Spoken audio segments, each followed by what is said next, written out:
Legislative chair for the Virginia Shooting Sports Association, about last night's statewide elections in Virginia. Now, remember, the Republicans already control the governorship. They control the assembly, and they picked up 6 more seats in the assembly last night. The real question was whether or not Republicans were going to be able to take over the state Senate in Virginia and therefore control all 3 bodies of the government in the state. Right now, quite frankly, it's still a little too close to call. Take a listen. Well, Dave, glad you could be with us tonight, sir. Thanks very much for joining us.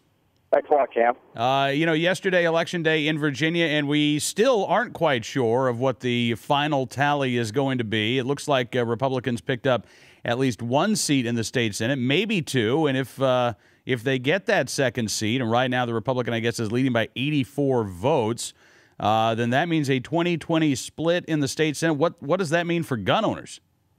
Well, that means, one, we will have different leadership in the important committees in the Senate, because with the tie-breaking vote of Lieutenant Governor Bowling, he gets to help decide who is the majority when they organize the Senate. So Republicans would have 1 more committee member, would have the chairmanship of important committees like local government, would decide some gun issues, as well as Senate Courts of Justice, where most of the gun issues go.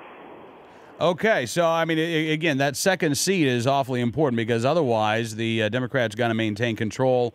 And it's not that there aren't some pro-gun Democrats. The problem is the anti-gun attitudes, as you say, of those current committee chairmen. That is absolutely correct. I mean, you've got Henry Marsh, the senator from Richmond, that controls Senate Courts of Justice. We know what he did 2 years ago when he set up a special subcommittee halfway through the session to dump a lot of pro-gun bills that came over from the House. And so I can't describe the change that would take place. That doesn't mean that everything we want is going to go through, because we still have to hold, all of the GOP members, and still might need to get 1 or 2 of those pro-gun Democrats to come over with us on important floor votes, because unfortunately we can't count every Republican as pro-gun on every single vote. Some of them are more so than others. So we'd still have to work hard. It would be a lot easier if we could get those bills out of committee. And unfortunately, we're not going to know anything possibly till the end of November, because they wouldn't even consider a recount until November 28th after the State Board of Elections certifies all of the election returns. Oh, really? All right. Well, and again, I mean, this just goes to show how important, Dave, it is to get out there on Election Day, especially, I wouldn't even say especially on the off-year elections. Every Election Day counts.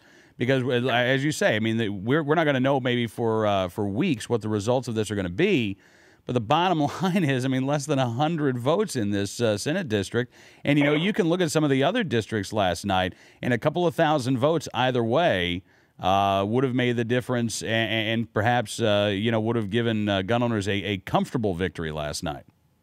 Every vote counts. In fact, I read somewhere today that I think there was a local Board of Supervisors race that was decided by just a handful of votes. So every vote does count. So it's important that you get out there and get involved every election year. Absolutely. Well, listen, Dave, I appreciate you coming on the program, sir. And when we finally determine who's going to be in charge of the Virginia State Senate, we'll have you back on to talk maybe a little legislative preview. That sounds good. It doesn't have to ask for a recount if it ends up that the canvass shows that, that margin that Reeves has is still, that 86 vote cushion. But he does have the option of requesting that recount, so we'll know if he does do that, he can request that on November 28th, and that's when the process will go forward. So we've got, 2 or 3 weeks before we know where this is going. Absolutely. Dave, thank you again, sir, and I look forward to talking to you soon. All right, Cam. Thanks a lot. All right. Dave Adams, the legislative chairman of the Virginia Shooting Sports Association, joining us here on Cam and Company.